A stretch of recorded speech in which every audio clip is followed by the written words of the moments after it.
Bonjour chers téléspectateurs, bienvenue encore une fois sur l'émission Walamba. Nous sommes sur les berges du fleuve Niger, sur d'autres événements, sur d'autres actions à la recherche des talents de l'Afrique.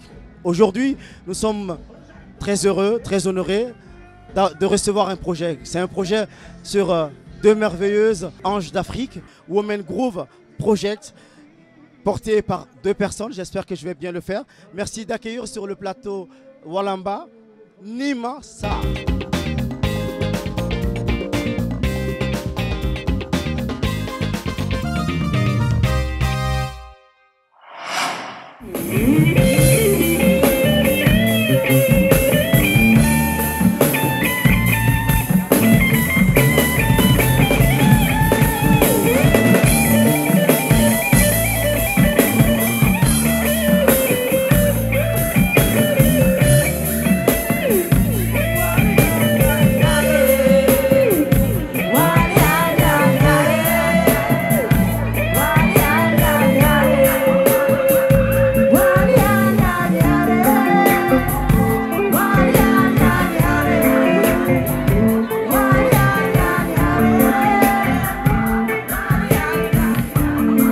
Bienvenue sur l'émission Walamba. Vous avez presté sur la grande scène du festival sur le Niger. Quelle est votre impression sur Ségou, qui est une des régions du Mali? Pour moi, c'est une région qui est atypique. L'architecture déjà, voilà, elle est unique. L'accueil, moi j'ai trouvé les gens chaleureux. Je trouve que ce festival est magnifique et sur le bord du fleuve. J'étais jamais venue ici. Donc pour moi, c'est une découverte. C'est une nouvelle découverte de mon continent et ça fait du bien. Women Group Project, c'est le projet de deux dames qui ont décidé de se mettre ensemble. Ça s'est passé comment cette rencontre? En fait, Mami Kanouté et moi, avant ce projet, on ne se connaissait pas. En fait, moi j'étais en France, là où j'habite, j'ai vécu à Paris. Elle est vue au Sénégal et j'ai rencontré Ousmane Faye, qui est un producteur de musique, un professionnel de la culture au Sénégal, et qui m'a rencontré, qui m'a vu sur une scène. Moi, je fais plutôt un projet plutôt rock, fusion, afro, plutôt expérimental. Et quand il m'a vu, il m'a dit, j'ai une artiste au Sénégal, Mami, d'origine malienne, qui est d'une tradition griotique, à qui j'aimerais faire rencontrer quelqu'un qui serait à l'autre bout du spectre. Et je pense que tu es cette personne. Donc moi, j'étais un peu intriguée et on en a discuté du projet. Il avait envie de faire cette fusion-là. Et à partir d'un lieu qui s'appelle la Factory, dont Ousmane Faye est le fondateur. Le fondateur, oui. Donc il m'a dit que ce serait le premier projet qui sortirait de la Factory. Et l'idée, c'était de faire un projet produit en Afrique, par des Africains au Sénégal en l'occurrence, mais destiné vers le monde et dans lequel on trouverait cette fusion-là, cet universalisme qu'on peut retrouver par le voyage, par l'expérience, par ce qu'on vit en tant qu'humain simplement, mais surtout sur le propos de la femme. Donc on s'est surtout rejoint sur le vécu de la femme, sur nos expériences de femmes, même si on était deux femmes africaines différentes par nos trajectoires, par notre musique, par notre sensibilité, on avait en commun d'être femme et d'être africaine. Donc voilà. Donc j'ai rencontré Mami sur place, donc quand on a commencé à produire ce disque, avec Hervé Samb, que vous connaissez certainement, qui était à la direction musicale. Donc on a fait une résidence, on s'est assis, on a discuté, on s'est rencontrés, on a écrit nos chansons. Et il y a eu des fusions et, voilà, et la synergie, et directement c'est parti, les énergies se sont mises ensemble. Il y a beaucoup d'artistes aujourd'hui qui sont engagés sur le plan, on va dire, culturel, mais aussi parce que simplement il faut porter un projet. Vous avez décidé d'aller dans le sens de sensibiliser sur les difficultés de nos mamans, de nos sœurs. Est-ce parce que ça a été difficile aussi pour vous ou ça a été difficile autour de vous? Parce que vous avez quand même eu la chance de grandir entre l'Afrique et un peu le continent européen. Bien sûr. Quelque part, j'ai été privilégiée, c'est sûr, d'avoir eu l'occasion de voyager, de finir mes études ailleurs. Mais ça n'empêche pas que je suis une femme. Et ça n'empêche pas que j'ai vécu au Sénégal quand même 20 ans. Et qu'autour de nous, comme vous dites, nos mamans, nos tantes, les voisins, les voisines, on voit la condition de la femme, on la vit, on la ressent tous les jours. Encore aujourd'hui, on est aux prémices peut-être d'une révolution mondiale sur qu'est-ce que la violence faite aux femmes, sur le regard posé sur la femme, sur l'objectivation de la femme, de son corps. Donc c'est un combat qui a toujours été, qui avance certes, mais qui a encore beaucoup de chemin à faire. Donc c'est quelque chose qu'on le ressent aussi dans la musique en tant qu'artiste féminine. On voit très bien que la misogynie est là, on voit très bien que... La musique appelle le monde, la musique sensibilise, ça s'écoute. Donc il y a des valeurs effectivement africaines sur la place de la femme que je considère être bonnes, mais il y a un inconscient collectif qui fait qu'aujourd'hui, il y a encore même des expressions populaires. Oui. Du type, au Sénégal, on dit « Jigen Sopal de Boulouolou », c'est-à-dire tu peux aimer la femme, mais tu ne peux pas lui faire confiance. Et c'est des choses qui restent. Et une femme Voilà, c'est vrai, on le voit, nous, qu'il y a encore un chemin. Bien sûr, donc il y a encore du boulot. Avant qu'on considère que la femme mais est est-ce un qu'il être humain. n'y a pas aussi cette affirmation que la femme africaine doit pouvoir faire, c'est-à-dire prendre elle-même sa place Mais bien sûr. qui lui a été donnée? Bien sûr. On a entendu que le projet Women Groove le chante, et plus la motivation, plus la responsabilisation, la confiance en soi. Vous avez décidé dans ce projet avec Mami Kanouté de chanter sur scène plusieurs langues. Est-ce que vous avez choisi de parler, disons de chanter en français, on n'a pas choisi en vraiment, Wolof, en fait. parce qu'il faut pas faire, qu'il faut que le message soit entendu par delà le monde. En fait, nous avons juste pris les langues qui sont les langues que nous maîtrisons dans nos langues maternelles et les autres langues que nous parlons. Et effectivement, ça donne au projet un aspect ouvert et universel. Et effectivement, l'idée, c'est aussi de toucher un maximum de personnes. Donc c'est ça l'intérêt de ce projet, cette fusion-là lui donne cette richesse-là.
Au-delà de ce projet, vous êtes quand même pas seulement Limassar, vous êtes Taï.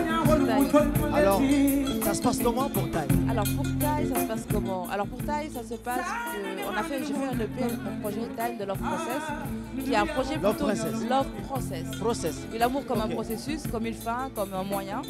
Et on reste toujours dans l'univers de la femme ou les hommes ils ont une place? Non, quand je parle d'amour avec un grand A, je parle d'une énergie. Donc effectivement, dans ce projet-là, il n'est pas que question de la femme, il est question de tout ce que traverse l'être humain dans son existence, que ce soit des plus petits, on va dire des plus petites complexités intérieures, des plus petites crises existentielles, aux crises beaucoup plus globales. Par rapport à notre environnement social, notre environnement naturel, par rapport à notre environnement politique, à la crise du sens qu'on vit actuellement par le biais de la mondialisation qui a ses aspects positifs mais aussi négatifs. Donc ça parle simplement de ce que nous expérimentons tous aujourd'hui en tant qu'être humain, étant tous contemporains. Donc Love Process, c'est un projet que j'ai commencé il y a 10 ans et on a fait un EP déjà et là on prépare la sortie de notre premier album. Qui va sortir rapidement? Dans peu de temps, c'est bouclé? On espère. Pour l'instant, c'est un projet qui est quand même pas mal en autoproduction en ce qui me concerne. Donc on est vraiment dans une fabrication d'un entourage professionnel. Tout doucement, on avance. On n'est pas pressé, mais il est temps. Et mon projet, je le vis essentiellement à Paris où je vis. Donc j'ai des musiciens, une équipe avec qui je travaille depuis une dizaine d'années. Et là, on est en finalisation du premier album qui s'appelle Pangol et qui sera un hommage donc à la cosmogonie sérère. Moi, je suis sérère. Et l'idée, c'est de voir cette cosmogonie-là actualisée à notre temps d'aujourd'hui. Qu'est-ce que ça peut apporter dans mon quotidien et voilà. Il y aura des instruments africains, européens, Non, pas d'instruments africains en fait, c'est un projet assez rock. Ouais. C'est rock, afro, hip-hop. Et c'est dans la langue qu'on retrouve l'Afrique, dans les mélodies et dans certaines rythmiques. Voilà. Alors, dans les références. Women Groove, mais ici présente avec nous Tai. Taille. C'est mieux comme ça. Tai le matin.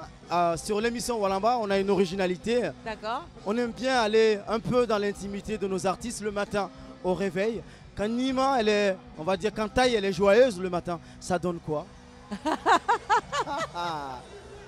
Oui. Si je suis Nos joyeuse téléspectateurs, ils adorent ça. Si je suis joyeuse le matin, Ça donne quoi? bah ça donne que ça rigole. Ça... Non, on veut l'entendre. Vous voulez l'entendre? Quelle est cette mélodie? Quelle est cette mélodie qui trotte dans votre tête le matin? Le matin. Quand vous êtes joyeuse? Ou l'après-midi, si vous voulez. Bon, j'en ai une qui est très relative au pangol, Oui. que je pourrais vous chanter. Allez-y. Naoya pangol, pangol, pangol ambadit, pangol. Naoya pangol, pangol, pangol ambadit, pangol.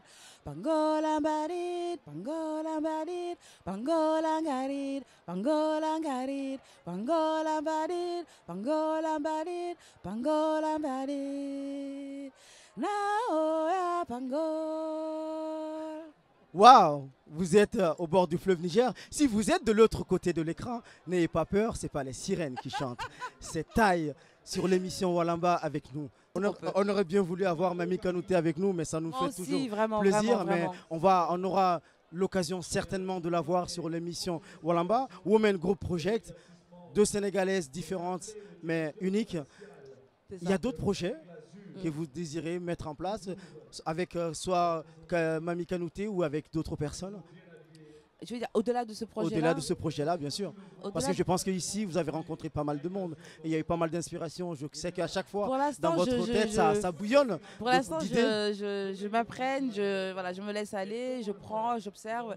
Et bien sûr, quelque chose en sortira. Quoi? Je ne sais pas. Je me laisse encore cette surprise-là. Pour l'instant, je suis vraiment concentrée sur Woman Groove, Time and the Love Process. C'est déjà beaucoup. Et il y a d'autres choses qui sont en fabrication. Mais quand c'est pas mûr, ça sert à rien, on mangera quand ça sera prêt. On mangera du tchèp, j'espère. Un plat que je désire beaucoup, un plat sénégalais que je vous conseille. D'habitude, je dis au revoir aux téléspectateurs, mais je vais vous laisser 30 secondes en regardant votre caméra et en conseillant les femmes. En même temps qu'il pleut, c'est votre chanson qui a fait pleuvoir. Merci. Et oui, j'ai appelé la pluie. Alors, que pourrais-je dire aux femmes? De se rappeler que le principe féminin est à la base de tout et qu'il faudrait redonner sa place à ce principe féminin-là, à cette énergie-là, en nous déjà, donc pour nous reconnecter à nous-mêmes et retrouver là la force et la puissance de laisser justement agir cette femme puissante-là et se mettre en équilibre avec notre monde pour l'aider à guérir, pour l'aider à être moins dans la conquête, moins dans la violence, moins dans la haine et plus dans l'amour et de la vie, plus de vie, plus de vie, plus de vie et de la force pour toutes les femmes qui nous regardent partout qu'elles soient. Merci beaucoup, vous êtes sur Walamba. Merci et à la prochaine. À vous, merci Nina. Merci beaucoup D'être avec nous. Merci Nima, beaucoup. merci.